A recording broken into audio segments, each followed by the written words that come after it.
Hello, and welcome to episode 96 of Bits and Pieces, the friendliest cricket podcast on the internet. It's been a great World Cup for stereotype merchants because everyone is doing exactly what you would expect of them. India is cruising serenely, breaking records, and drawing oohs and ahs from everyone, like the greatest ship ever built, coursing through the Atlantic, looking good to break the transatlantic record in 1912. Sadly, India are without the services of Hardik Pandya, Leonardo DiCaprio, and Kate Winslet, and will have to find ways of getting by without them. A lot of people say that England have not delivered and that they have fallen short of expectation. With respect, they are wrong. England have done exactly what is expected of them. They have given us golden sound bites, found themselves on the wrong side of a bizarre run out, and the look on Johnny Bairstow's face after every dismissal continues to be one of the most beautiful sights on a cricket ground. Bangladesh look in disarray, check. Shakib has dashed off to do his own thing in the middle of a crisis, check. And Papon Bhai is flying in like it's an emergency, double check. And with every match that he is not a part of, Tamim Iqbal's reputation is enhanced, triple check. New Zealand are dealing with multiple injuries. Kane Williamson is leading by example here also. And they have also managed to lose an ODI in which they scored 400 and only conceded 200, the most Kiwi thing to do. Jimmy Neesham is attacking a box of cookies with sadistic fury, even as we speak, because that is how he deals with these things. And just as you would expect, they continue to be the nicest guys in the tournament. Australia have been annoying as always. They're hanging in there and look good to make the semi-final, whereupon they will insert springs into their bats and wallop everything. Pakistan have a bowling lineup that looks like it will concede 350 every time, and a batting lineup that until 2 days ago looked like it would struggle to cross 300. Their most creative spin has come from Mickey Arthur in press conferences. They are a team that is set up to lose, as the experts would say. But this is Pakistan, and experts don't matter. Kudrat is nizaming, and Hal is everywhere. They find themselves only one fortuitous event away from a semi-final. And as any Pakistan fan will tell you, one miracle per week is par for the course. SL have served up their usual blend of dog shit and the divine. Afghanistan have been ridiculously good. So good, in fact, that Bangladesh beating them felt like an upset. Netherlands has a team that is bursting with glorious opportunities for dad jokes and bad puns. They've also thrashed Bangladesh and South Africa and look competitive and competent against most other teams. But apart from all the action on the field, we have to talk about a magnificent statue of Steve Smith that was unveiled at the Wankhede Stadium a few days ago. This wonderful gesture will no doubt be reciprocated in full when Smith eventually retires by means of a giant statue of Sachin Tendulkar at the SCG, possibly created by the same artist. I am your host, Prashant DP, and here to discuss all things cricket and all things non-cricket, we have a very special lineup. First up, the Malbec-loving, mathematically minded, mellifluous musical maestro from Melbourne, a man who specializes in inserting needles into bananas, a Ganguly fan from the land of Greg Chappell. Say hello to Mohan Krishnamurthy, aka Hank. Hello, PDP. Nice to be here. Hi. I expected an alliteration, but not on M, especially when it comes to wine. I thought that it would start with S, but never mind. We will get to Mohammad Shiraz in just a bit. our, our next panelist was asked by many angry WhatsApp uncles to go to Pakistan a few years ago. He agreed at once and booked his flight to Karachi because he's obedient like that. He missed his connecting flight from Dubai and has lived there ever since. A brilliant podcaster, video blogger, writer, frisbee champ, and the sworn defender of the BCCI. Say hello, Nitin Sundar. I don't defend much. I am attacking champion. I don't defend BCCI either. So you are From the Joss Butler school of brilliant. Lovely. Our No, next one sec. panelist- I had one question. I didn't Yeah, know that Hank is a Ganguly fan. Since when did this abomination happen? No, so- I've always been one, but till he stopped playing. We all have a past, Nitin. We all have No, okay. Thanks for clarifying. So Hank was a fan of Ganguly till he stopped playing. So basically until 2000, 2001 types. Yeah, got it. Oh. Hey, hello.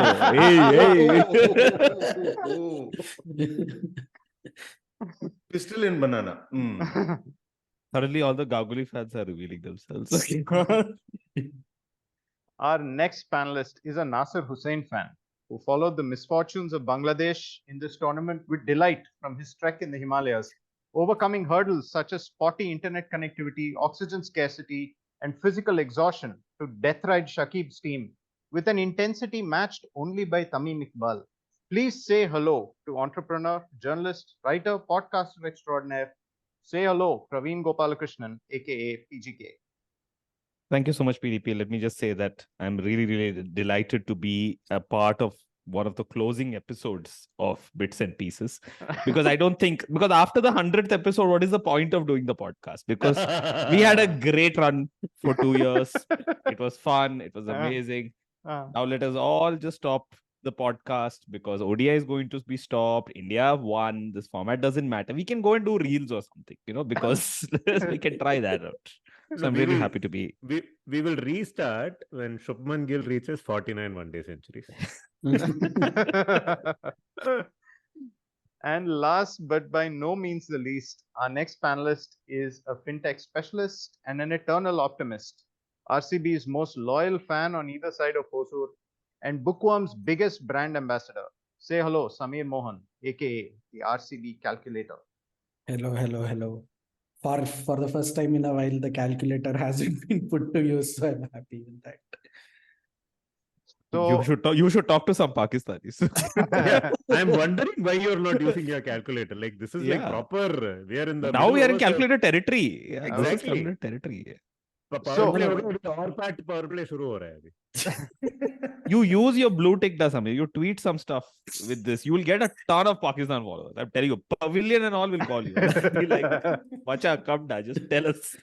Put screenshot of calculator formula on Twitter. That's all. Done. But speaking of formulae, Hank has been very kindly sending us scenarios every day.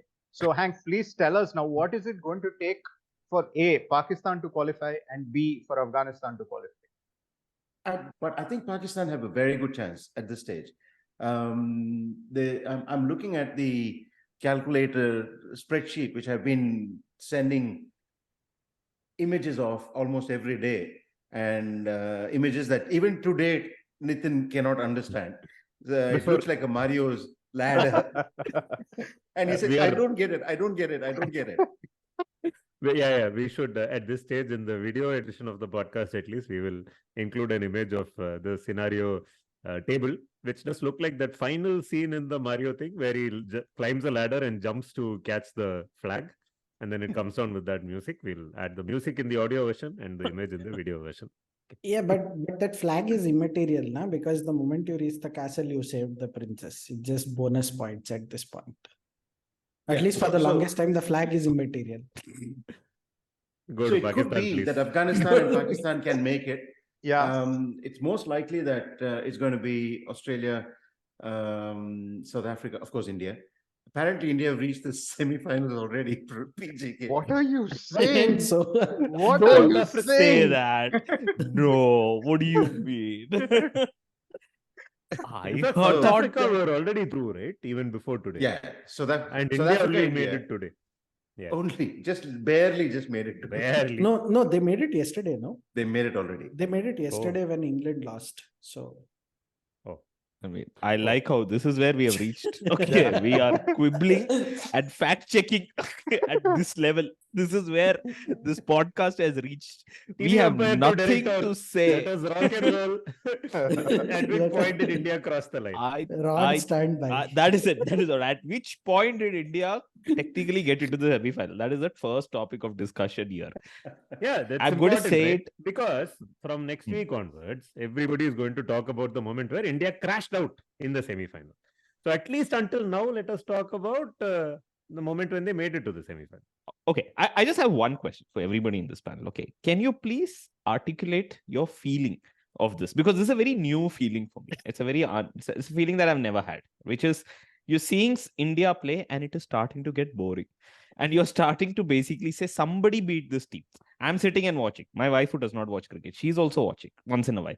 She's also saying, why isn't at least someone should beat them? People around me are not afraid now to say, I want India to lose one game. Otherwise, what is the fun around this? It's not just cricket crazy people. A lot of random fans are also coming in. It's getting boring. I don't understand this feeling.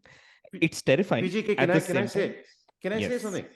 This is exactly the kind of feeling that my Australian friends had in that period when Steve Waugh's team was dominating everything. And the feeling was, come on, some team, please beat us so that we know what the feeling is like. Now, the interesting thing about this phase that Indian team is going through is that transition from from being a team that kind of won every now and then to this world beating team was almost instantaneous. There was some flip that happened that made this team into what it is. It appears Yeah. that no team can actually beat this team at the current point in time. Yeah, see, I understand the Australian analogy, but there is one very key difference. The very key difference is that this time we are all part of the empire. We are the bad guys here. It's like the David Mitchell sketch, no, where like these two Nazis who are talking to each other and they're discussing, and then finally after a while they look at each other and say, "Are we the bad guys here?" That's exactly what it is. We are the bad guys here. The bad guys are winning. They are killing it. BCCI Jay Shah is like clapping, slapping Ganguly's knees. They are all chilling, and we are sitting and watching this, reading Sharda Ugra's piece again and again on Caravan, which I'm sure PDP has like, tattooed on like his arm and all like. But this is how we are watching this game. PDP is Gajini. He has that entire article tattooed on his body. No, but instead of Kalpana was killed, it will be Kinley was given on his chest. Oh, Kentaro, insert Kentaro joke.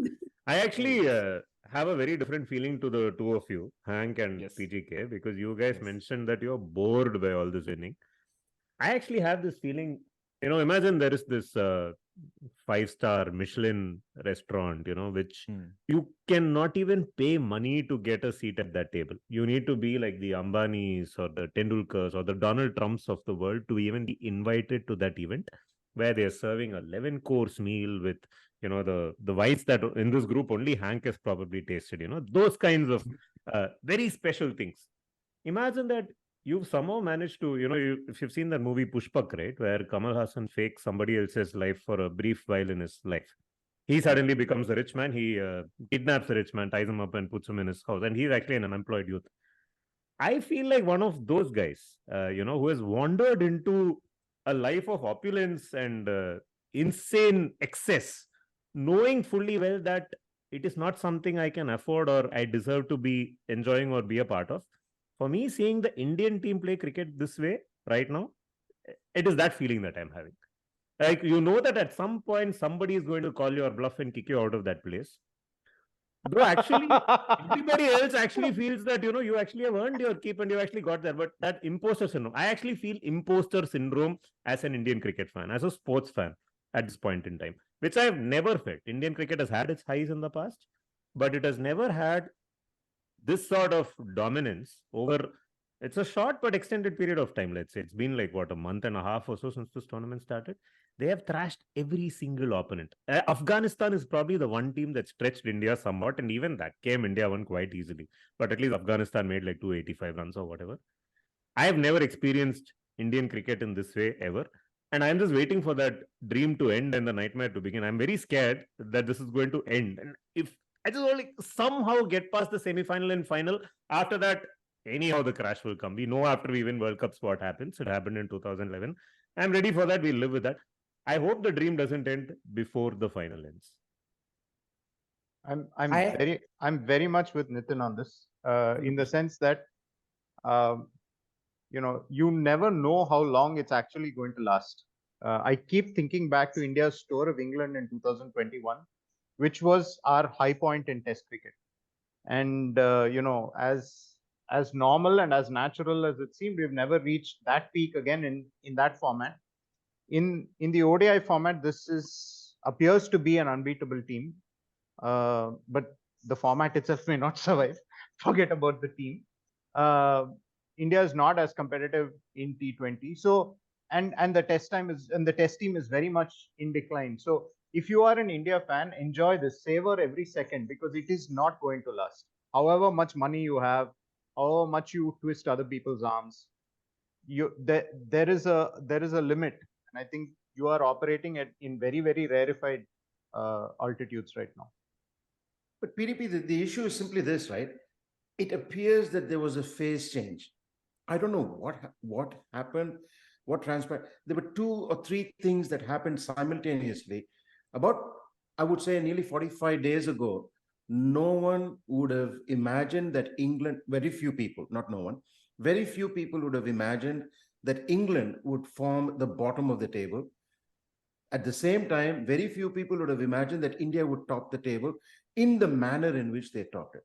There's Agree. something that happened. There's a Agree. phase change that's happened. Maybe the air is different in the places they're playing at. Who knows? AQI. England versus Sri Lanka. Right? So something's happened. For my life, I can't figure out what that phase change was, but definitely there's something that's happened that's made India the team that it is, just as it has made England the team it is. It's just a laughing stock at the moment, just as much as India is such a powerhouse at the moment in the one day game. 45 days ago, none of us would have predicted this. I'm reasonably confident. Yeah, I agree. Yeah. I agree completely. I mean, a lot of people would have put India as one of the semi-finalists, but I don't think even the most diehard of Indian fans would have predicted the extent of dominance. I mean, it's been. Yeah, I sorry. put my hand up and said before PGK attacks me. Yeah. I did say that India will not make the semi-finals. Did you? I had no idea. Okay. I think this is a preemptive hand up in the air to say Mia Kalpa, because I did think 45 days back India wouldn't even make the semi-finals. Our team was in a bit of a disarray, and I don't think we had a shape, a direction, a strategy, but it looks like behind the scenes something was happening which made India the team, which has made India the team it is today. But I don't think, really looking at all the various teams, the way they were playing, South Africa, England, Australia, of course, you can never count them out, and Pakistan. I think they were playing a much better brand of cricket than India was, I'm saying 45, 50, 60 days ago. Suddenly something has happened.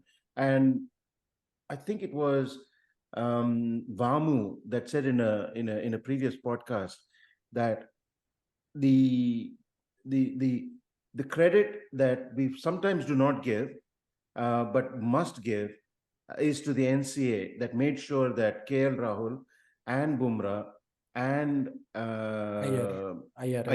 Shreyas Iyer are in the shape they are in to perform in the way they are performing today, particularly Bumrah and KL. And now they got Prasidh Krishna at a short notice to replace Pandya, and he was also in NCA. So Yep, there you go. But now Hardik Pandya has gone to NCA, boss.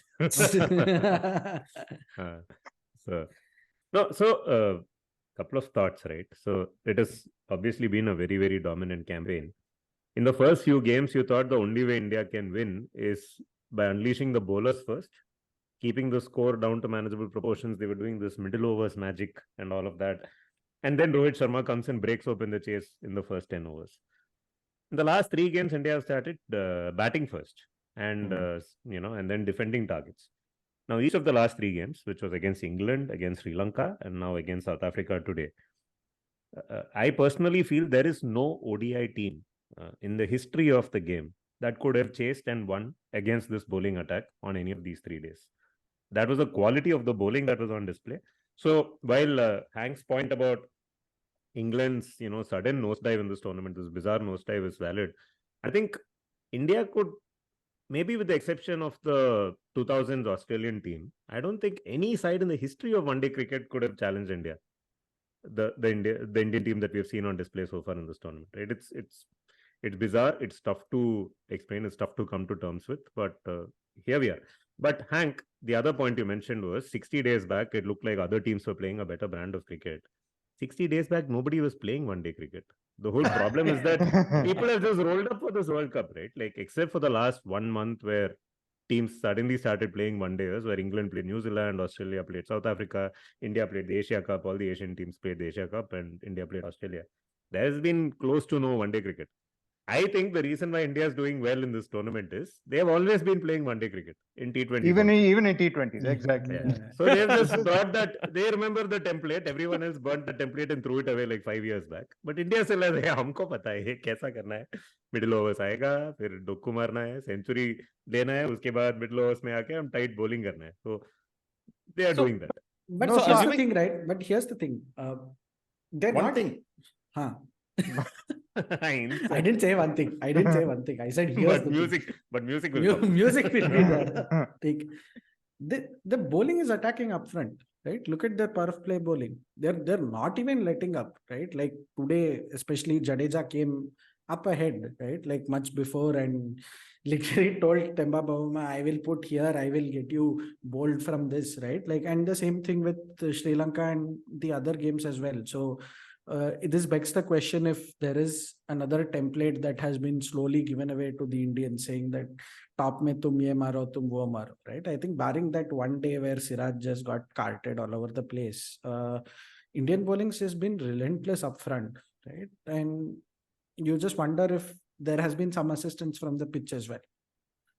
Yeah, okay. So I will give one hypothetical fun question, which is how will India lose now? That is now the question. No, it's a very academic question. Like we have seen this team now. We've seen them play for like 8 games. If I'm not wrong, 4 games they batted first and 4 games they bowled first. So we have seen them like across the spectrum. We have seen all their players play. It's pretty clear who their first choice 11 is. There is no ambiguity now. So basically we have near perfect information now. So how will they lose? If they have to lose, how they lose? Yeah, in the Venn diagram, where you have a Bumrah off day, and a Kuldeep off day, and a Shami off day, that little intersection, okay, that's where India loses, because that's where your opposition will end up scoring 350, and that's where your batting is under the pump. I would have loved to see India bowl first today. I would have loved to see South Africa play their favorite template, which is bat first. Yeah, I know South Africa have been playing a very different sort of template to what India does. Like India has Rohit going bang bang in the first 10 overs. South Africa doesn't do that. They actually start quite sedately. They're playing more of they are playing like how India were playing in 2019.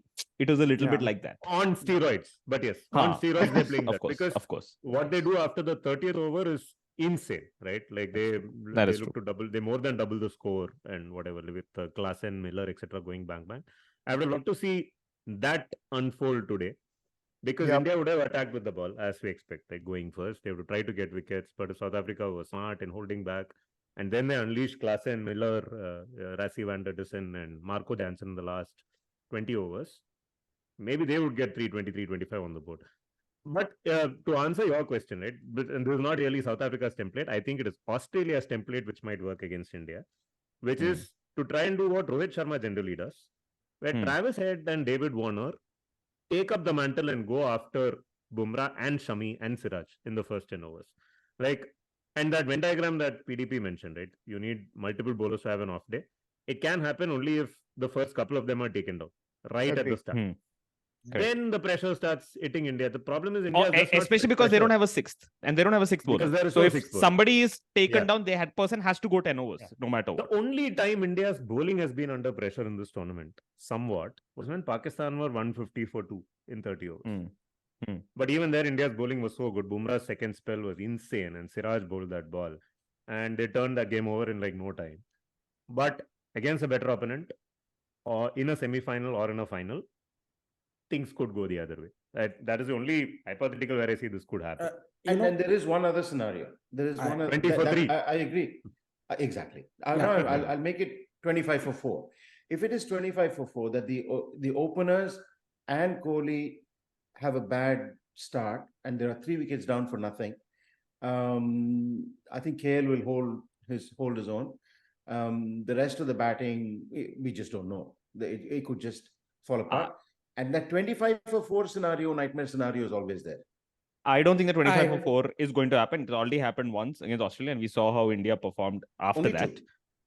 No, it was 3. 5 for 3. It was 3. It was 5 for 3. So from that, but the thing is, at 5 for 3, you have KL walking in.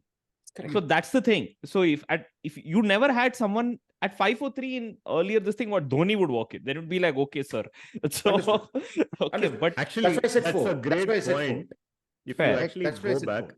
it's amazing in 4 years where we have reached, right? If you go back to the 2019 semi-final, where we were 5 for 3, who batted at we were 5 for 3 and then 25 for 4 when Dinesh Karthik got out. correct. Who batted after that? Not Dhoni. It was Pant and Pandya who put on a Pant and partnership. Pandya, yeah. Both of them scored Correct. 30 odd or 50 odd balls. Dhoni was protected and That's came in true. at number 7. That's true. That's In true. this World Cup, you don't have Pant, you don't have Pandya now. You obviously don't have Dhoni anymore. But yeah, who would have expected that Pant and Pandya won't be playing the World Cup? And India Yeah. would be where they are, despite not having Yeah. two of their brightest stars. Yeah. And that's why I'm telling you this. I'm in that banquet, boss. I am currently tulping the Shiraz. Okay, like there is no. I am eating cocktail prawns like I'm going Basically, to die. basically, इधर भी खाएगा, उधर भी खाएगा.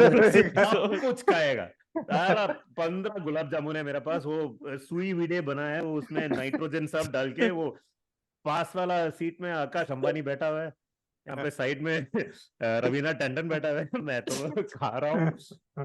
When am I going to get kicked out of this banquet? I'm telling you, it is really Enjoy it bizarre. while it lasts, man. Enjoy Yeah. it well. Yeah. But I just have that thing where there is a third scenario that exists, which will cause this, intersection Venn diagram or your 24/4. And that's probably the reason why 2015, 2019, and even to an extent, probably 2003 happened. There's just been no crazy single individual performance against India, right? Like when I say crazy, there have been people who are scoring runs, right? Darren Mitchell scored a century. Hazelwood made India keep at 2 for 3. All of that has happened, right?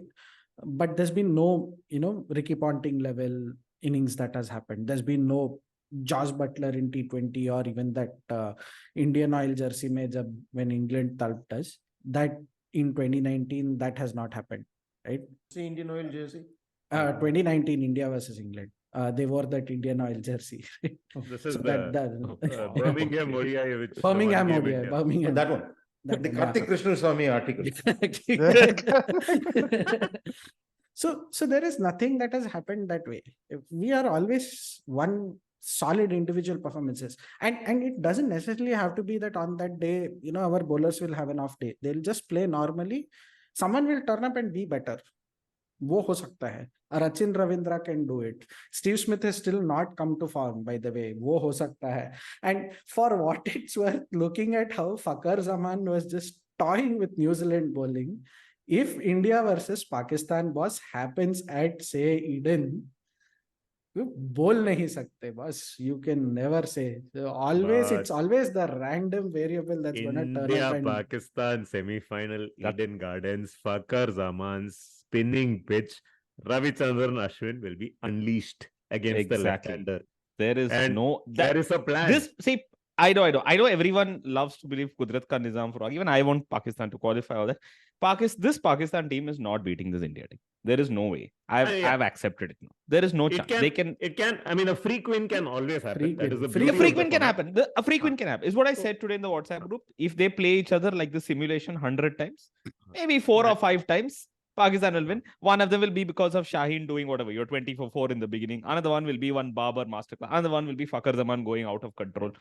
These 3-4 scenarios can happen. Incidentally, these are not hypothetical things. These have happened against India. Fakhar Zaman has gone bonkers. Champions Trophy. India. He has walloped Ravichandran Ashwin, put his ODI career into cold storage for 3 years. Correct. That is true. That is true. So it is going to be a freak of nature. It is a Kudrat ka Nizam. But that was at the Oval. Not at the Eden Gardens. Not at the Eden, man. This pitch today was not just reminiscent of the 96 semi-final pitch. It was the 96 semi-final pitch. It has been from that day till today. Rohit Sharma's innings was basically Arvind Silva on steroids. Yeah. We have arranged Rohit Sharma's innings was basically Arvinda's innings today. And India's approach was basically that. They knew the ball was going to turn. They decided to go after the new ball. They hit. Jansen had no idea what was coming for him. The way Rohit went. What an innings. Just mind-blowing what Rohit Sharma has done. And for me, Rohit Sharma is the MVP of this tournament. I fully agree. For India. Fully agree. What he is doing for the rest of the batting lineup. And he's not necessarily slogging. It's not like he's taking risks. Yeah. But he's just playing shots that we know Rohit Sharma can play. And he's just playing them. Correct. As simple as that. Correct. He's giving the stats. He's putting a price on his wicket, but at the same time, he doesn't mind getting out. And what cushion when Kohli and Shreyas Iyer had that cushion to bat 20 overs and score the same runs that India scored in the first 10 overs. It was exactly how Dilshan and not Dilshan, Tilakaratne and Mahanama batted in 1996. That's exactly what they did. Yeah. You knew if there was no dew today evening, there was no scenario in which South Africa was going to get these runs. And there was no dew, and Jadeja was unplayable. Simple as that. On this pitch, I don't see how Pakistan on this pitch can defeat India in the semi-final. They've come without spinners. Exactly. They cannot do it. They've come to India without spinners. Spinners को visa नहीं दिया. वो fast bowler, Dole fast bowler spin डाल रहा है. इफ्तिकार का. Yeah, Can we please spend about 2-3 minutes talking about England, laughing about England, whatever? Why 2-3 minutes? We can do a special episode. Full episode. Laugh track. Put laugh track. No? So, Hank, I'm curious: is the level of Schadenfreude in Australia anywhere near the level of sadism on this podcast? Massive. Today's offsiders with Gideon and co. Was basically that. There was a lot of joy at England's misery, simply because I think the fact that they raked up all the Ashes Bairstow run out again in the lead up to the World Cup, and there was needle in the game. There was niggle in the game between England and Australia, and the fact that did you say there was needle in the game? Is that what you said? to use our favorite phrase in the WhatsApp group. But yeah, there was needle. There was a lot of needle there in the lead up to the game, and if Australia had been beaten, then that would have been a different story. But the fact that England seemed to have a chance and then they got beaten meant that there's a lot of rejoicing over here in the press, on radio, on talkback and all that sort of stuff.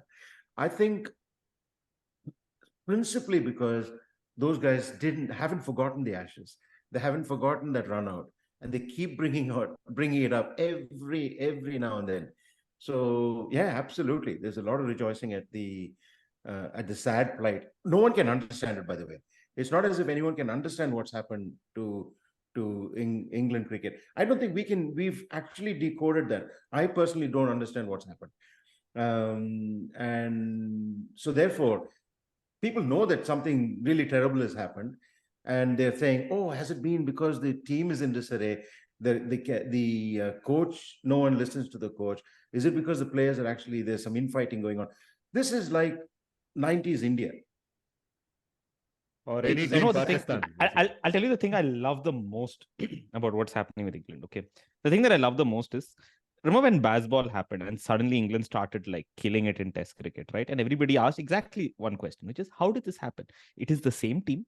It is the same set of players. They didn't change anything. They only changed the captain. Root is still playing. More or less the same. Crawley is still playing. All of these idiots who before were doing nothing. Suddenly, how are they able to do this? And Stokes and Brendan McCullum in different variants kept saying, no, it's a mental thing. You just have to change their mindset. Apdiye people wrote articles and articles, journal articles, publications about how mental thing is all that matters in cricket. And if you change the mental makeup of a squad and make them fearless, then suddenly they can unleash and do great things. England in the World Cup is the exact inverse of that. The same thing is happening. Like, it's the same team, it is the same this thing, except it's gone in the other direction. And now everyone is like, as they say in Tamil, Vaitherichal, which is like, what is going on here? What is happening? Okay. And the answer is the same. It is the same fucking answer, which is they just lost it mentally. Why can't you accept it here? You can just perfectly accept, right? Why would you accept that as an explanation? No, that they won't do. So if you guys remember, their entire World Cup campaign sort of started off with Johnny Bairstow taking a picture of passengers on an economy flight, and the caption was chaos. I think he got the caption right. The direction of the camera was wrong. It should have been in selfie mode. Chaos. Indigo Hello, be like Sixy. Mujhe kyun mara? So yeah, Hello, my 60. favorite theory is that everything is fine in the England team. Everyone is okay. Everyone is like playing. Everything is fine. And just mentally, they're all gone. That is the explanation. I love it if that was the explanation. But So look at the their timing. So campaign. sorry. From the time, from the point of view of the laughing stock that they have become, and they are really in cricket, in world cricket, they are currently the laughing stock. They may not qualify for the Champions Trophy. In all likelihood, they will not qualify for the Champions Trophy. They didn't even know what the rule was for qualifying for the Champions Trophy, and the coach says no one told him what the rule was for the qualification of the for the Champions Trophy. Worse than that, you couldn't have chosen a worse time for inclusion of baseball in the Collins Dictionary than exactly a couple of days before the match against Australia. So someone asked Labuschagne in a TV in an interview, did you know that baseball was included in the Collins Dictionary? He says, this is bloody hilarious. You got to be joking. They use like you got to be joking. Yeah. Exactly. Yeah. And so this is what's happened. Go on, Nitin. I know it is great to see England's downfall and all. But the reality is, I think, like PDP mentioned in his intro, this is exactly what England does in one-day World Cups, right? Leave aside the first white jersey World Cups where they made a final. I think the first World Cup they made the final. No, second. Second World Cup they 79. made the final. Correct, right? Since then they lost to India in the semi-final '83. I actually had a decent team from '87 to '92, and they made both those finals. And I remember as a kid, right, the first World Cup I saw was the '96 World Cup. And one of the things people kept saying about England is the people who founded this game, they've been in 3 finals and they've never won the tournament. And what a surprise. Hang on, you're a kid in '96. You're 19. He's just He's 19. just He's 19. I'm just 19. Yeah. I was just 19 at some point in my life. Yeah. But and then I that statement stayed with me, right? Oh yeah, it's very surprising. Imagine making 3 finals and not winning even one. And there were only 6 World Cups until then, right? Since then, 96, they were a comedy team, right? You have this famous photo of one of their players vomiting, barfing a banana in Karachi, and they got shellacked by Sanat Jayasuriya in the quarterfinals and sent home. Mike Atherton was the captain, and he doesn't know how to play one-day cricket. He barely knows how to play cricket. In '99, they were the hosts. There was a World Cup song that was released for the '99 World Cup. You think the opening ceremony that was done this time on the eve of the India-Pakistan match was a joke. In the '99 World Cup, the World Cup song was released one day after England were knocked out of their own World Cup. In a sport that they had invented. This is true, by the way. They lost to India. It was a very that game was played over 2 days, right? Against India, where Mohanty gets Graham Thorpe. No, Srinath gets Graham Thorpe, and Mohanty gets Thorpe. And Tendulkar thrashes Caddick in that game. No, that's He thrashes- 2003. No, That's that's 2003. 2003. Oh, I'm that's talking about 2003. 99. Sorry. This, 99, unfortunately, okay. as an aside, and yeah, we should also mourn the fact that Rob Belinda's account has been terminated for copyright violation. The idiots, whoever took that off. Anyway, unfortunately, this match, India's innings is not there, and it was a very, very interesting game. It was a low-scoring game where India made 239, whatever. Dravid scored a 50, like he did in every game in that World Cup. Jadeja scored some runs, and then India's fast bowlers got the ball to swing on the second day because there was rain on the first day. Anyway, so England got knocked out of that World Cup. India qualified into the Super Sixes, and the World Cup song was launched the next day. So that continues the theme of England being comedy team, right, in World Cups. Then there was 2003. Before not to interrupt your flow, minor asterisks. The Jadeja you refer to is not Ravindra Jadeja, but Natilevadiya Jadeja. Jadeja, who has Also- been killing. We will talk a little bit more about Hey, Natilevadiya Jadeja Nitu. because Editor note: Graham Hick was Mohanty, Graham Thorpe was Srinath only. Srinath, correct. Yeah, that only I said. Yeah, well said. Correct. Yeah. You also got Nasser Hussain. No, I think Ganguly got Hussain. Ganguly got used to get Hussain. wickets. Correct. Yeah. So then 2003 happened where Caddick was, said something naughty and Tendulkar smashed him. Then 2007 happened where Andrew Flintoff went on a pedalo. Again, that was another capsized campaign. No other word. No third word. 2011. That entire World Cup would have been shit if not for England, because they managed to tie India, eventual champions. They managed to beat South Africa in Chennai in a low-scoring game, but they lost to Ireland. They lost to Bangladesh. They did everything they could to make the tournament interesting. Then went to Sri Lanka faced Sri Lanka as usual in the quarterfinal. Got thrashed with Dilshan and Taranga hitting centuries. Then they went to the 2015 World Cup. That is where everything started changing, because it was, you thought what I said till now was ignominy, but real ignominy was 2015 World Cup, where they did the 1992 Deepak Patel strategy of we will double the score after 30 overs and barely managed to beat Scotland. Eventually got beaten by Bangladesh, I think, in the quarterfinals or no, in the pre-quarterfinals.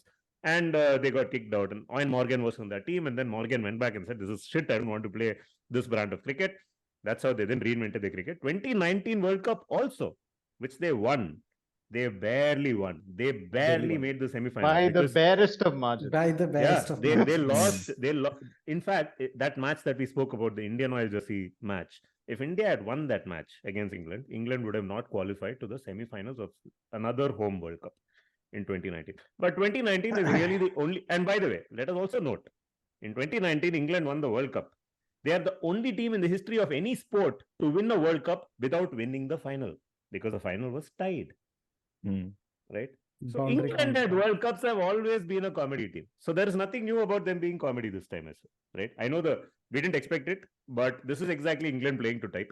Their tournament really went pear-shaped after they lost to Afghanistan. Right? Until then, you thought, okay, they lost to New Zealand, fine, anybody could have won that game. I personally think it is tough to explain how teams become good, right? Which is why we spent 25 minutes talking about India and we still don't have an answer. But it's not very tough to explain how teams end up having bad campaigns. If you start losing games, especially games that you are expected to win, then every small thing in the team, every small discontent just gets blown out of proportion. And then you just keep losing. Losing is a habit you can get into very, very easily. And I think England have got into the losing habit. Unfortunately, this campaign is gone. They might probably lose whatever remaining games are there. They have a game against Pakistan, right? Which potentially is a must-win game. Must-win for Pakistan. I expected England to somehow throw in the boot and beat Australia and jeopardize their qualification scenarios. They might do that to Pakistan, but Pakistan could not have asked for a better time to play England, because England are really in the dumps right now. Tough to explain what's happening with that team, but it's what it is. But we talk about phase changes in teams, right? They came. I'm reasonably confident of this. They just looking at the body language, the way they were going about their cricket and all that. They came here fully expecting to be in the finals, be in the semi-finals. There was swagger. There was a lot of sort of activity around how, what they brought to the table and all, and lots of noises, sound bites and all that sort of stuff. Something happened in that first game. England thought they had enough. They had 280 something runs there on the board. They said, we're going through this. And suddenly Conway and Rachin, by the way, there's a nice background to the name Rachin. I don't know if you know about. Please tell us. Please tell us. So this Devon Rain plus Chinnaswamy is the best. Rain plus Chinnaswamy is brilliant. Outstanding. So shout out to must be said. Rain plus Chinnaswamy. I know we are talking about England and all, but New Zealand have lost 2 games after scoring 383 and 400. Just want to get that on record. But So something must have happened in that game, and they went back saying, "How did we lose this?" And then they kept losing everything after that. I think there's something to be said for the way Conway and Rachin just took that game completely and smashed them completely out of the park. The way they played that game, I think that's where it may have, who knows, where losing becomes a habit and winning becomes a habit. But I'm really curious to explore that. What is the opposite of Kudrat ka Nizam? There must be a negative force like that. Nizam ka Kudrat. Is it Nizam ka Kudrat? Surely that is what is going on. Because I think they lost a game in Hyderabad, no? So of course, probably it could be Nizam ka Kudrat. Lagan ka 3 guna, basically. No, but I think we should talk about, for just a few minutes, a serious, non-ironical quote made by a cricketer saying that he denies being a messiah. which actually happened during this World Cup. Okay, it is non-ironical. He's sincerely saying, "I'm not Jesus Christ. Please don't pray to me." I think England have an obsession with Ben Stokes, and he is not fully fit, and I think it affects team balance. I think it affects. It doesn't appear that they can be rational or logical about this. The guy had retired from one dayers and then suddenly before the World Cup says he wants to come back and play. He's on one leg. I mean, you can't. It messes with your balance too much, especially when you are light on bowling, and that's your stated strategy, right? Like whatever you chase, whatever you score, I will chase down. And against New Zealand in that first game, when New Zealand had just 3 bowlers, they couldn't chase down. They couldn't chase down the score on a fairly decent wicket to bat on. So I think they've been off. No, they batted first. Sorry. In the New Zealand game. Sorry, yeah, they batted first. But my point is that New Zealand were playing with 3 bowlers, and batting is your strength. Correct. Mhm. Yeah. So, yeah. And, and here's the thing, right? To back that up, look at England Australia game only, right? Like purely because Zampa was not allowed to bowl when he wanted to bowl was when just Stokes and Ali just took after them. Moment Zampa came back, you're like pretty much all at sea. So there has to be no explanation, right? Like, Yeah. I mean, No, so it's very apparent at that point. Couple of very funny things around this World Cup, right? There were pictures of Hyderabad Stadium, the seats being shit, pigeon shit all over them, dust and whatever crap and everything. And you're like, what the hell? It's a World Cup. What are you doing? And then Hyderabad hosted their last game. And next day they announced, okay, now the World Cup is over. We are going to renovate the stadium and make it clean. Now, that was funny until that repeated, that storyline repeated itself. Ben Stokes shows up as an all-rounder for this World Cup, doesn't bowl a single ball. Obviously, he's barely able to bat also. After the World Cup, he's going to have surgery done so that he can now start bowling. Yeah, exactly. I saw that. Yeah, exactly. Why is everyone, do they not realize what the blue ribbon event is? Everyone planning for after the World Cup what they will do. I waste fellows. The Stokes getting included at the last minute. And even if you look at the last few games, right, like against Australia, clearly now that team is in complete disarray, right? You can see Butler speaking after matches, press conference. He's completely shot. He has no idea. Even he can't explain what's going on, right? This team, it's hit that bad momentum. You can see that nothing is working, like literally nothing is working. They've just hit a bad patch. David Willey said he's announced his retirement or whatever, for whatever reason. Yeah. Bench the guy. You have other players, right? They continue to play Willey. They continue to play Stokes, who is on one leg. He's not adding any value to the team. Doesn't bowl. You have Sam Curran hasn't played for 5 games, right? The same Sam Curran was the player of the tournament in the World T20 last year, not even 12 months back. And has done well in the IPL in these conditions. Bring some fresh blood and do something, man. Like at least try and win 1 or 2 games before you go. They are not able to save face also. It's gone into complete tailspin right now. Yeah. Also Harry Brook has some 50s, right? So probably put him in, right? Like Livingston is just getting out cheaply. You're just playing him because he gives that additional whatever mystery bowler option, which is clearly not working at this point, right? So right now it is a mystery how he is a bowler. But beyond that, we have to talk about Australia, guys, because Yeah. ultimately we all know that is where this is heading. They have also the obligatory golf injury taken care of, by the way. Maxwell went and crashed himself to a golf cart.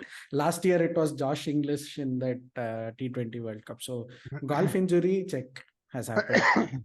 There's a little bit of it. But talking about the team specifically, I think we all agree that, I agree with Nitin, that it feels like it's all leading up to an India-Australia final. And it'll probably be the team that, I think, out of the scenarios that we spoke about, it's pretty clear that Australia seems like the only team that can inflict all of those remote possibilities on India. Either put them on a 20-for-3 or a 20-for-4, which they've already done. So they've shown it once already. Or to basically have a really strong opening attack that goes after like the couple of opening bowlers. They have that as well, with Travis Head coming back. Travis Head smashes Indian fast bowlers, throws them into disarray, and wins Australia the final. I'm not talking about the 2023 One Day World Cup final. I'm talking about the WTC. Final. WTC. It's already happened.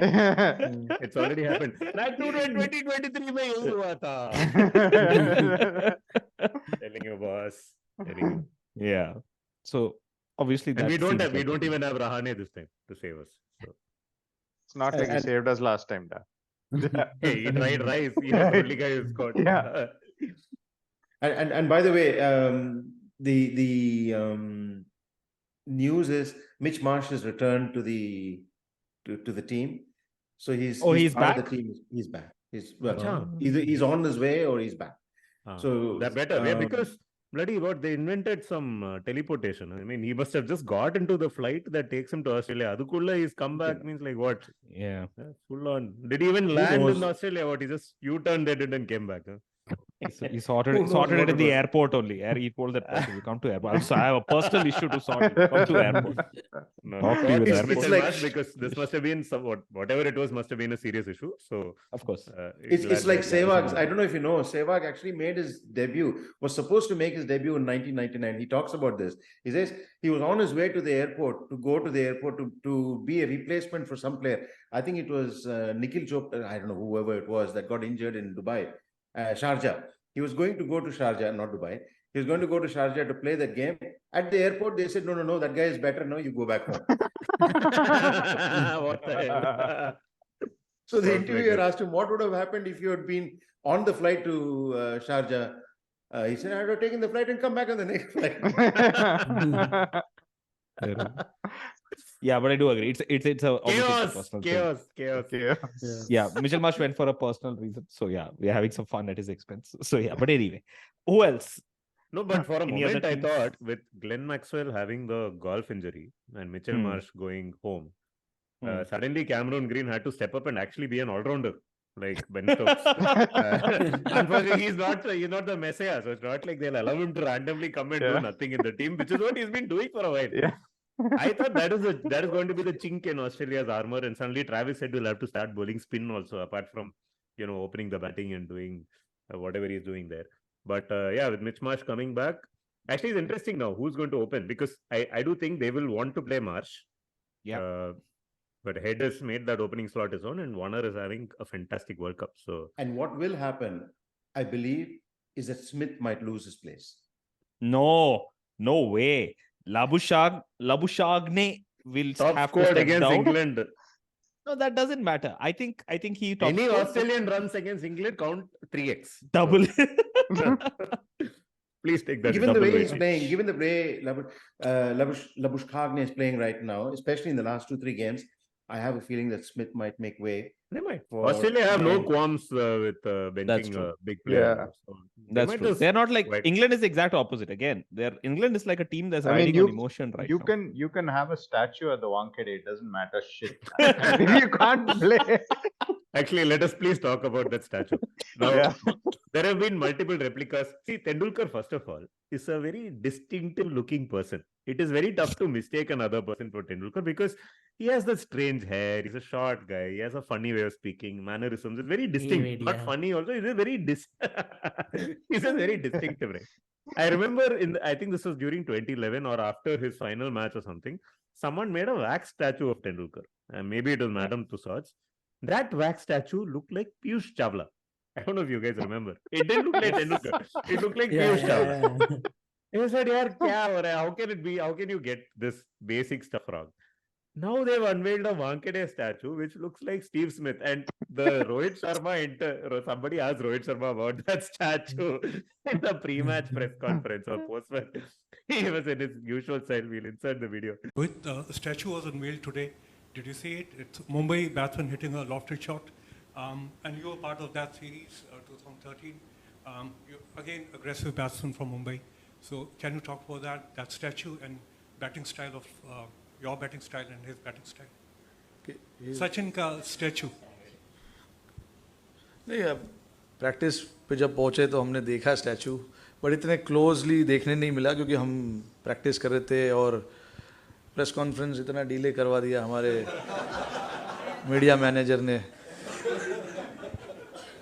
तो उतना मौका नहीं मिला इतना पास से देखने का. We just came and we saw the statue, and then we came back. I finished my batting and I came here now. But मौका मिलेगा अच्छे से देखने का. Obviously, मैंने अभी तक वो भी नहीं देखा कि कौन सा शॉट है वो. It's over covers, is it? Straight lofted shot. हाँ. अब क्या बोलूँ मैं उसमें. Straight lofted shot का स्टैचू बनाया है वहाँ पे.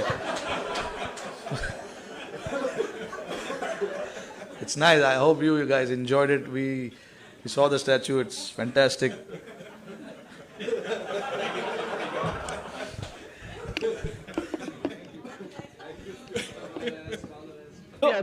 Not only does the statue not look like Tendulkar, it looks like Steve Smith. It is also tough to say what shot it is playing. It is not playing a very clear shot. How do you do this? See, I will only say this, okay, that over history in cricket, the shots that you take, like a player makes, basically form like the starting point for that images and that representation of it from the starting point of so much, again, books and analysis, etc. I'm reading Gideon Haig's book on Victor Trumper right now. And that book basically has a very simple premise. It is the most famous photograph in the history of cricket, which is Victor Trumper stepping out and doing that one shot with that bag. And people are like, what is this? And he says, this photograph essentially talks about what Trumper means and what Trumper meant to an entire era, combined with how the photograph was taken, what's the history behind Trumper, etc. A great narrative. Even if you look at the Shane Warne statue at the MCG, I think there is a ESPN Cricket Info article on that statue, which I'll share. Beautiful, absolutely stunning. Like it captures the, like, because the thing about, you know, cricket is that whether you're a batter, whether you're a bowler, is that there you can easily capture greatness in like of that particular player in like a very simple moment. It can be done. It's not that hard to do. And yet, so I agree. The statue, forget about what it looks like. I think the thing what Nitin said is completely correct. It is not even a Sachin shot. Like, even if you don't show me the face and you basically show me who's playing this, I won't be able to tell. You can do stick figures of like cricketers, how they play. There's a reason why you can mimic other players very well. There's a reason why other players mimic other, because everything is distinctive. You can make distinctive things relatively easily. You can't do that with other sports. But here you can't tell. What is he playing? Is he off balance? Why are the gloves so big? Is it a straight drive? Is it an on drive? Where is the ball exactly? If you just look at the statue and say, where is the ball? Can you mark the ball? You ask 10 people.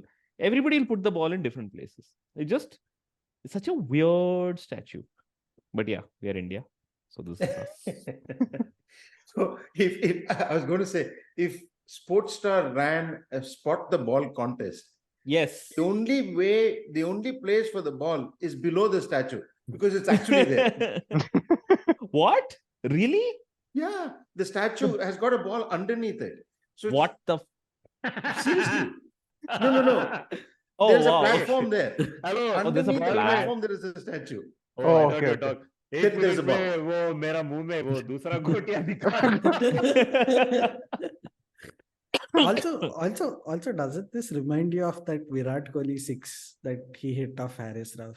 No. How is this? No, it does not. Hey, No, many not at people all. play this shot, whatever the shot is. But Yeah, from but this but angle, also this reminds look at me of his many shots. look at his arms. No one who has arms in that position, if you're playing that shot, Especially Sachin doesn't play it this way. Because Yeah. when Absolutely. Sachin plays the straight drive or any whatever drive this is, his body is more erect. Generally, right? If you think about it. And I think the one that really comes to my mind is 1998 Sharjah, where he goes after Kasparovic and Fleming. He plays shots similar to this one. The other thing they got wrong, right? During that phase of Sachin's career, everyone was wearing very loose jerseys. Yeah. Why this is a very Victor Trumper-esque, but again, now retro cool, the kind of jerseys people wear now, which are tighter. Not really the sort of jersey Tendulkar, when he played this shot, at least I think he played something similar to the shot ever wore. But yeah.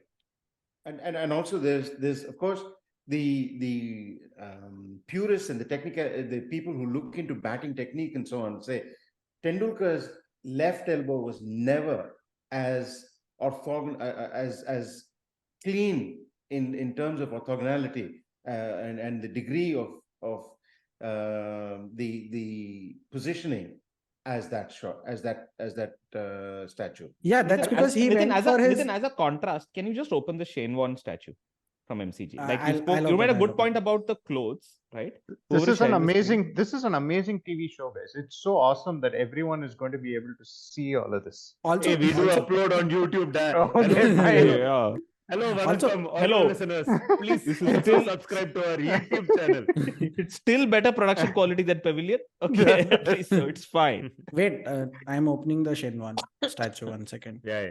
I don't know how to do this. So whoever is doing it, please continue doing. Yeah, 1 second. See, one thing that Sunil Gavaskar would approve of, though, Tucked in. is how tucked in and how still the head is. Also, what actually Gavaskar appreciates the most is the statue that was not made, which is the next ball where he took a single. This is the Shenwan statue, by the way. Yeah, but look at the clothes, right? Look at The the clothes look at are the perfect. The clothes are perfect. right? Yeah. Though I'm not a big fan of the statue. I'll tell you why. Because this is his post-diuretic Shane Warne. This is 2004 to 2006 where he came back. He's already going into his blonde superstar. He changed his hairstyle. He looked very different in the last 3 years of his career after that diuretic ban. I'd really preferred something from the late 90s where, The chubbier. His hair was, different. It used to be shorter in the back. No, but Nitin, the background here is that this was to capture that wicket of Andrew 600 Strauss. 600 Yeah, wicket. no. Yeah, I know. No, the See. 700, no? Sorry, 700. wicket. Yeah, See, the 700. this itself is a great indication. We are here debating not whether this is Shane Warne, but which Shane Warne should it be? Okay, there we are like, is this even Tendulkar? This is Steve Smith. It's a different person altogether. Basically, this statue is India's 2023 World Cup campaign. That statue is England's 2023 World Cup campaign. Also Anyway, going back, the funniest thing I heard about that statue was from the great cricketer, where they basically said maybe the art director got a brief that just go make a statue of the greatest batsman since Bradman, and he said okay. I love it, man. Really love it. Which was brilliant. Amazing. Yeah. I can't believe we have spent this much time and we haven't spoken about Virat Kohli. And Pakistan. We haven't spoken and about Pakistan and KL Rahul. PDP, what is this? Please start speaking about all these things. Okay, so guys, your thoughts about Virat Kohli and how you would compare him with Tendulkar, since he's equal the great man's record today. Do you think those two records can even be compared, or are we talking about apples and even older apples? Sorry, repeat the question. I got distracted. I'm saying that do you think that the record has actually been equaled, or do you think that there is an effect of inflation on ODI runs, in the sense that ODI runs in the modern era are easier to come by, batsmen tend to average higher, you see a lot, whereas Tendulkar scored his runs at a time when an average of 35 was great and an average of 40 was exceptional in 1 year. But the game keeps moving forward. That's Correct, but you are comparing a specific number, no? So that is the question. So the problem is with us, Machan. Why are we comparing these? I have anyway been saying these milestones are meaningless. Milestone all... के ऊपर milestone 100 is second order derivative of milestone है. Sorry. Infantile. Completely infantile discussion. But so the thing is this, right? The game has changed completely. The game has changed. And T20 has affected, a time in which after 60 overs, teams had scored 180 runs. And that was considered to be pretty good. First of all, after 60 overs, let us start there. First of all, right? And then after 50 overs, 240 was still a very, very good score. And now we're saying, 240 is a can. So, we're in a position where after 50 overs, teams are expected to score 320, 330, 340, 350, and so on. So, of course, people are going to score more centuries. The game itself has opened, changed quite a bit. Averages are going to go up. Scores are going to go up. Aggregates are going to go up. So, comparisons are therefore kind of futile. But regardless, to score that many number of runs in such a short period of time. What was it? 49 centuries in 200 and something innings, right? 230 innings or something like that. It's quite phenomenal. Whichever It is way phenomenal. you like, I whichever have a way you more. like to I have a dissect. bigger hot take. My bigger hot take is that you actually cannot compare because Kohli is the better ODI batter. That's my hot take. Did you My hot- you watch the man of the match presser that No, or man of the match no. interview? What did he I say? did. Kohli said, "I will never be as good as him," and I know it. Of course he will say that. I mean, No, there's and no... he did not say it the way he said it. And with Virat Kohli, you know when he's being genuine. No, The way I'm he sure he's said being it, he meant sincere it. about it. I'm not He's saying being he's sincere not. about it. I know he's Yeah. being sincere about it. I mean, think, yeah. See, no, I mean, I'm like, he will never be able to say that. He will never be able to see it that of course way. he's He not has going to grown say up. it, but he can choose No, I'm not saying to he say will not it, even but be he able to actually said believe it. it. No, but I don't think he even Oh, believes it. like you're coming Okay, I from genuinely there. believe that. I'm not talking You about think him it at is? all. You think he doesn't believe it, but you believe it. That Yes, Kohli is a absolutely. better one-day batsman. Absolutely. I think No, Kohli but- will never believe it simply because Kohli has grown up watching Sachin play. Like he has said before also, the reason I played was because of Sachin. At the end of the 2011 World Cup, whatever he didn't have to do that. He did that. I think it's his belief and his admiration is genuine, and that will color his perspective, and he will never accept it. My view is that he's definitely the better ODI batter. Like you can basically say, yes, I think that inflation is there, etc. But the ratio of centuries to the ratio of games is like not even close. This is between both like players. This is like PGK will never believe that, he'll always believe that Matt Levine is the best newsletter writer in the tech business space. But Second we are best. no Okay. better. No. So that's one. And the second thing is that, yes, okay, fine, influence of T20 and all that, but influences T20 has not appreciably changed test No, match the way we look at people. Influence of T20, sure, maybe ODI runs have gone up a little, but I don't think they've gone up a lot. Even if you look at this particular World Cup, teams are still playing between that 250 to 300. No. Teams, they were occasionally playing 300 to 350 in the past. Yes, our perspective of Sachin has been much more magnified because he was alone, he was there. Plus, don't forget, Kohli was not an opener. Kohli has never opened. Kohli has always come one down, which means he has fewer time, and we're talking about centuries, right? So all of these factors combined, I mean, I feel he's a better ODI batter, and I think it's okay to say that. Of course, we're not going to send you to Pakistan. We are not going to send you to Pakistan. But Only to get stuck in Dubai. but the T20 point is interesting. But leaving that aside, also just the roots of one-day cricket. Kohli has played most of his one-dayers with two different balls, right? I think in 2011 that rule was changed, which is altered the DNA of one-day cricket completely, right? But that's why he's been saying 2 innings are necessary. Oh, this is a great segue into this really radical idea that Tendulkar has, which I think you should talk to us about. That only that.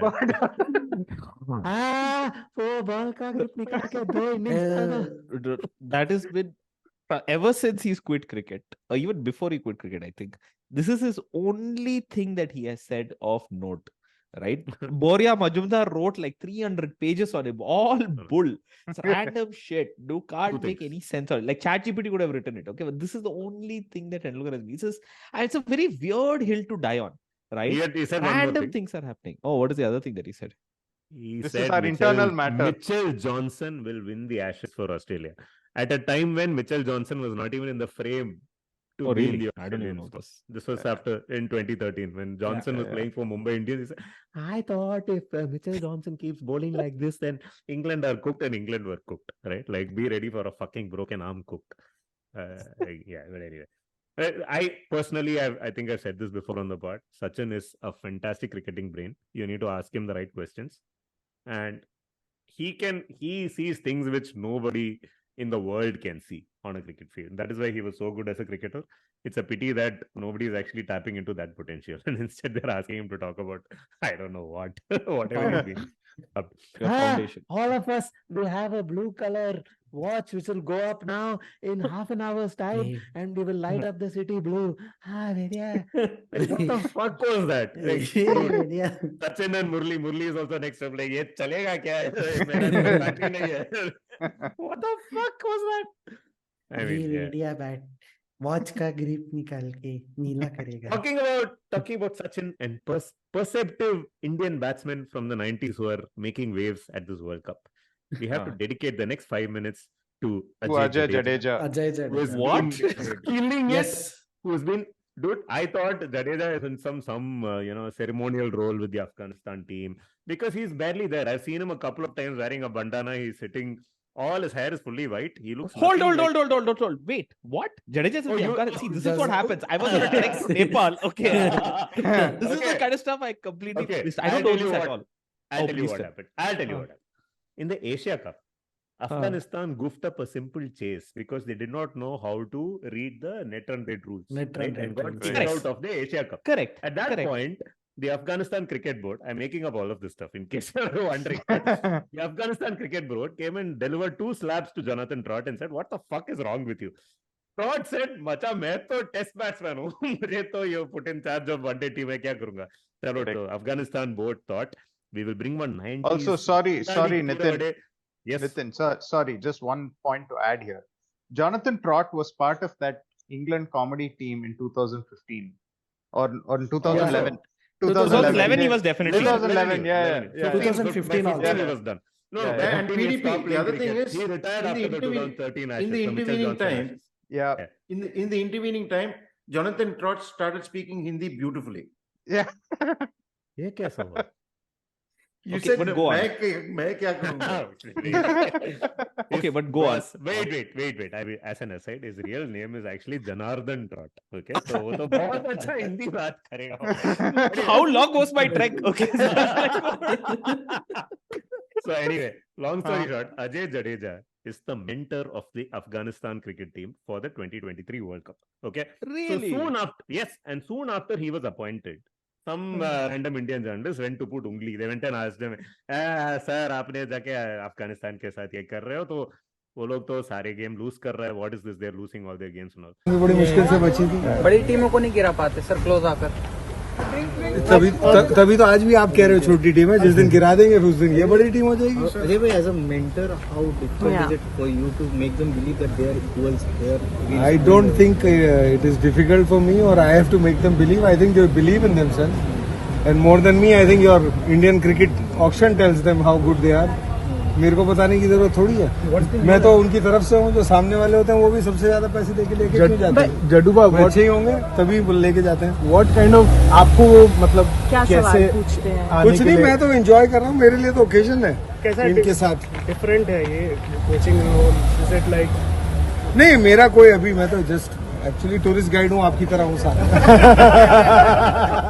तो coach है हमारा, 1.5 साल से लगे हुए हैं यार. पूरी टीम है, मिलाप है टीम के साथ, वो भी 2 साल से है.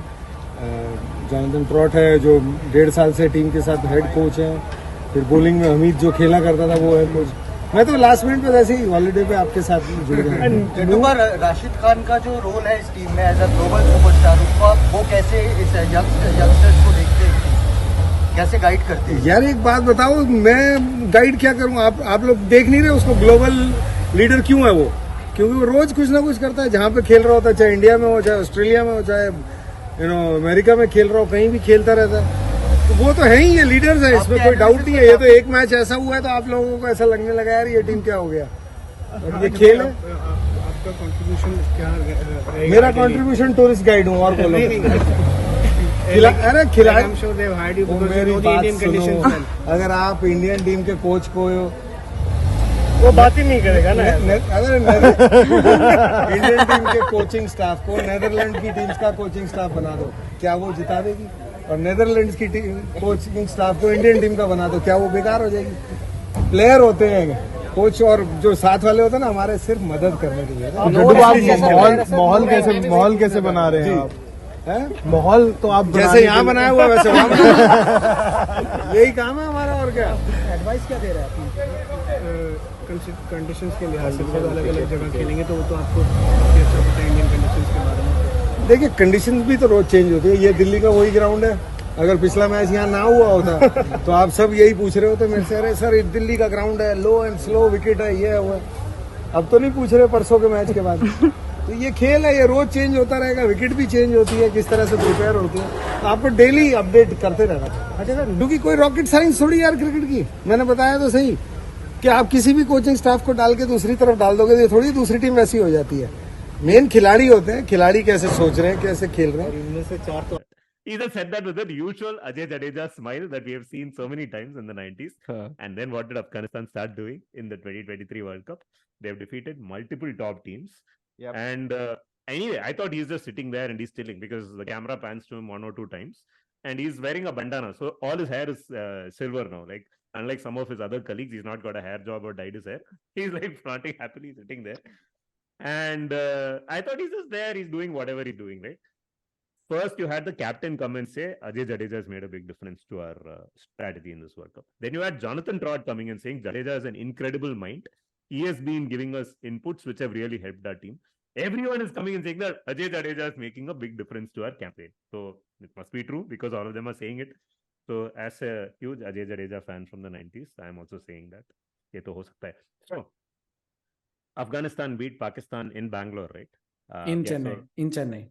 That was in Chennai. Yeah. Okay. Yeah. So Clinically the joke that did the rounds was Ajay Jadeja once again shoving it into Pakistan in a World Cup in India. Unfortunately, not in Bangalore the second time, but that's because the match was not in Bangalore.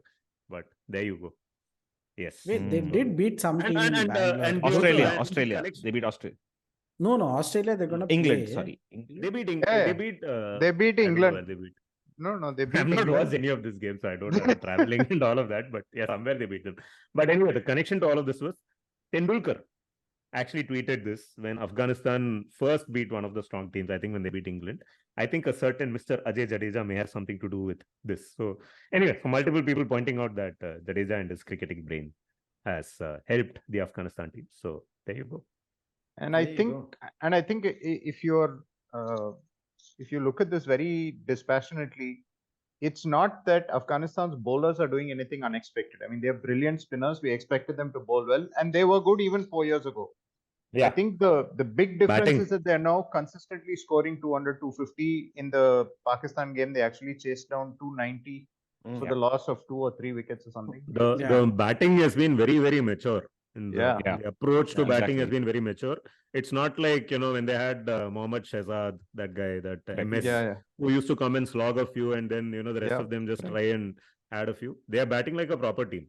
Correct. Yeah. Afghanistan in this World Cup they've looked far more organized than Bangladesh, who is a much more experienced team. Probably the most experienced team in this World Cup in terms of number of the players that they have. Afghanistan has been brilliant. I hope they somehow make the semifinals. I know the odds of them beating Australia are very low, but what a brilliant team. They've been superb. For me, the best story of this World Cup. And here's the fun part. All this Afghanistan rejects, this Mohammad Shahzad, Asghar Afghan, all of these guys went and won the Asia Cup silver. Right? I mean, they were about to be steamrolled by India. You mean Asian Games? Asian Games silver. Yeah. Net run rate sheet. they only Idhar bhi khayega, udhar bhi. They only lost the game because of a rain break and because India having the higher seed, right? Like that's how they got the silver medal. Otherwise, I mean, would have been a good Otherwise, game. they would have lost on the field and got on the field. Who knows? But Ruturaj boss. Now, 4th place, straight through, possible only for Afghanistan. They beat both the teams, they go through. They don't even need to care about net run rate because the only team who can get to 12 at this point is Australia in the table. So there'll be like a... Take that stupid Mario flag thing that you have and throw it into the same dustbin where England should throw Ben Stokes. Because SamMo has come with the correct calculator. Okay? Correct. Okay, so Afghanistan basically if they win 2, they are through. Okay, they win 2, they are through. But how will Afghanistan beat Australia? That's true. No. Wait. Here's the thing, right? Like we'll forget the how part. I'm just saying scenario. New Zealand and Pakistan likely to have a net run rate shootout. 1 second. Yeah, New Zealand play Sri Lanka, Pakistan play England. So if let's say both win, and Afghanistan drops a game, net run rate comes into play. And New Zealand for all three. Afghanistan drop one of the 2 games, net run rate comes into play. New Zealand has the better net run rate at this point. The advantage for Pakistan is they play after the New Zealand Sri Lanka game, So they'll know what exactly they need to do. They need to know what Nizam, what Kudrat, what Hal they'll need to pull against England. So It'll be something obscene like that to win the game like 340 runs. no. "Oh." It's No, plus 120 point. or something. No, not even that. It'll be some like 60-70 run margin because it's plus 0.3 plus versus 0.03. So it'll be like a 60-70 run margin or win with a delta of like 15 overs. That's all. Tikshana 4 for New Zealand out. So since we're talking about, Somewhere Tony has opened pod of cricket somewhere. no, since we're talking about Sri Lanka, have you guys been following what Madhushanka has been doing this World Cup? Unbelievable. Off the Unbelievable. charts. Insane. In fact, in the last two games, right, that India have played, while India's bowling has been insanely good, the ball of the match was actually not bowled by an Indian bowler. Madhushanka's ball to dismiss Rohit Sharma was the ball of India Sri Lanka, and today Keshav Maharaj dismissing. But it's also, we're talking about Madhushanka and Maharaj here. But the moment those balls were bowled, you knew that Sri Lanka and South Africa were cooked because there is no way they were going to survive India's attack if that is what the pitch was going to do. But yes, Madhushanka has been brilliant.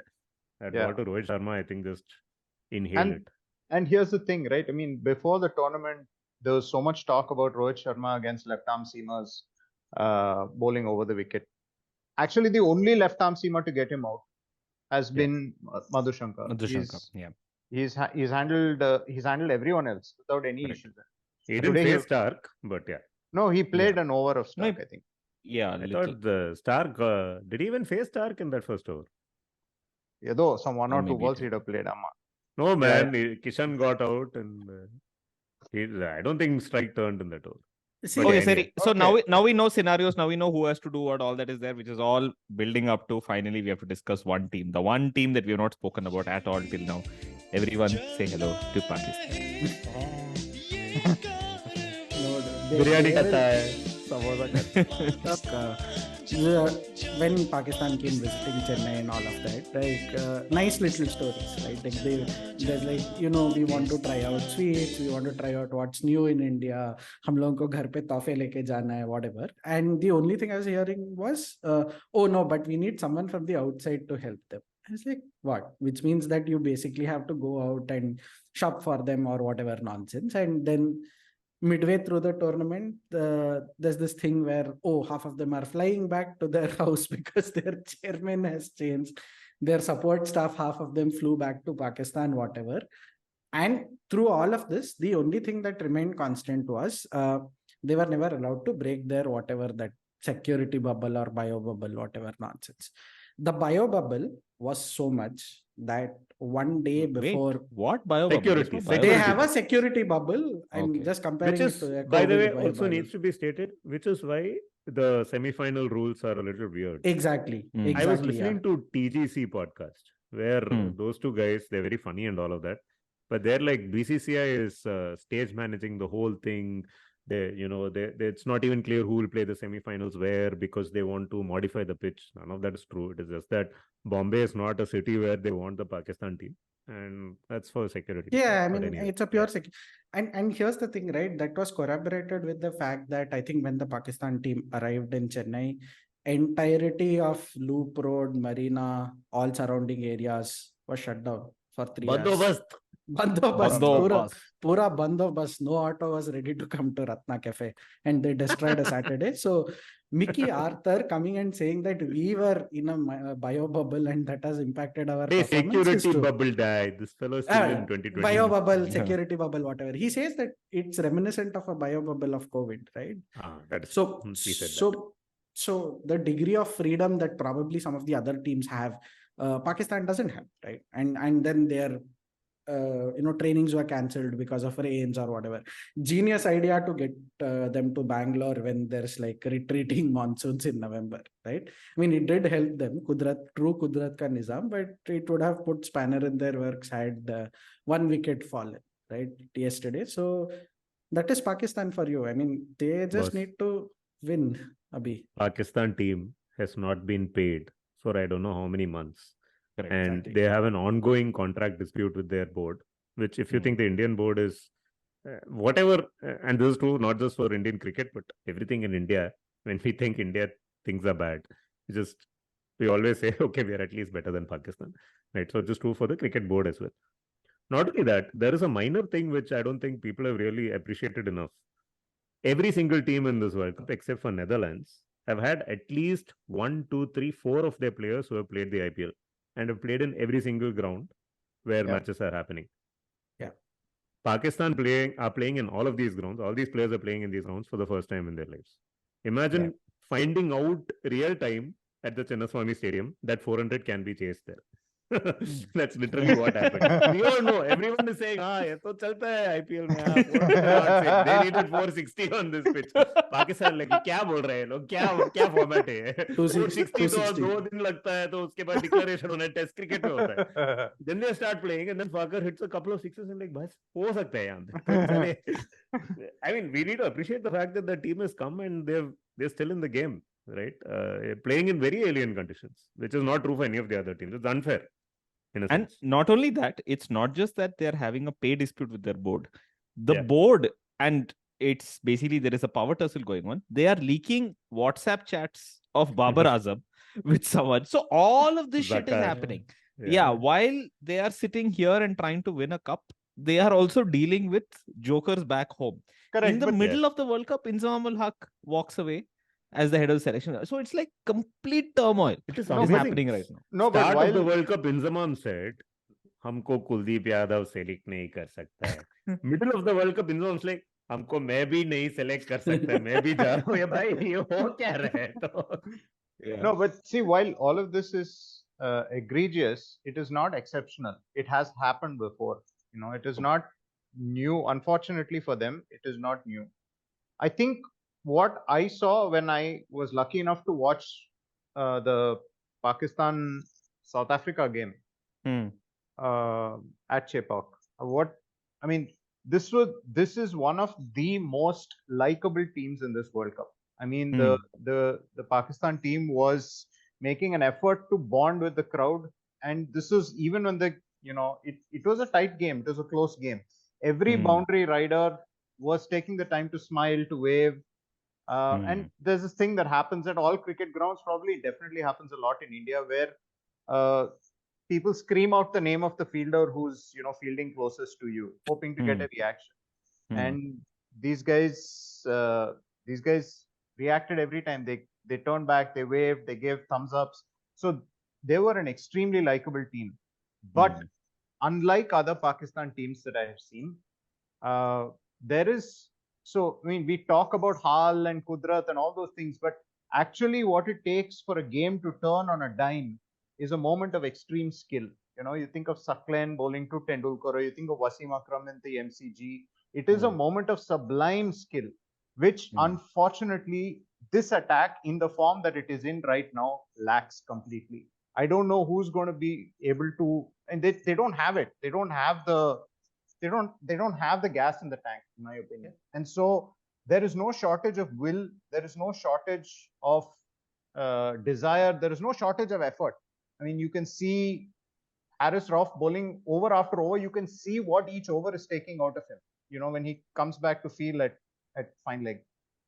But and you admire him and you love him for it. But unfortunately, he is bowling Haris Rauf deliveries. He's not bowling Bakar Yunus deliveries. He's not there. And it seems almost cruel to say this, right? Because they are such likable guys. But I don't think they have the skill to go all the way.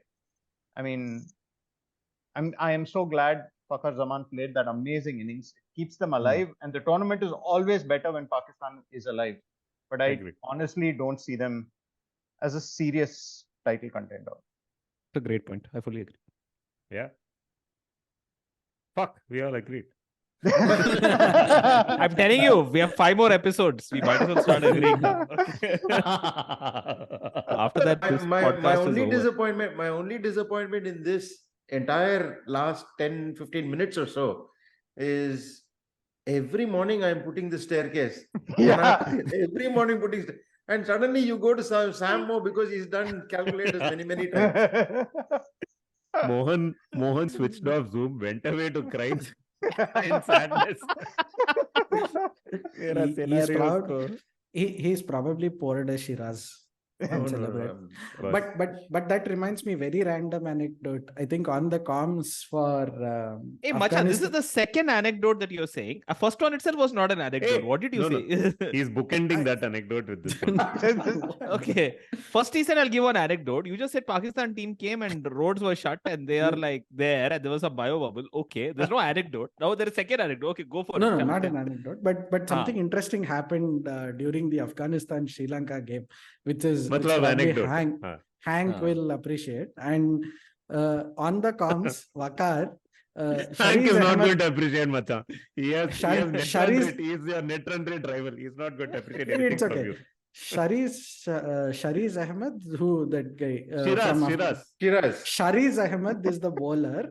Waqar Yunus called him as Shiraz. Oh, Abhi Shiraz will come in and bowl. And I was instantly reminded of Hank. So that's the level of, dryness that is going around.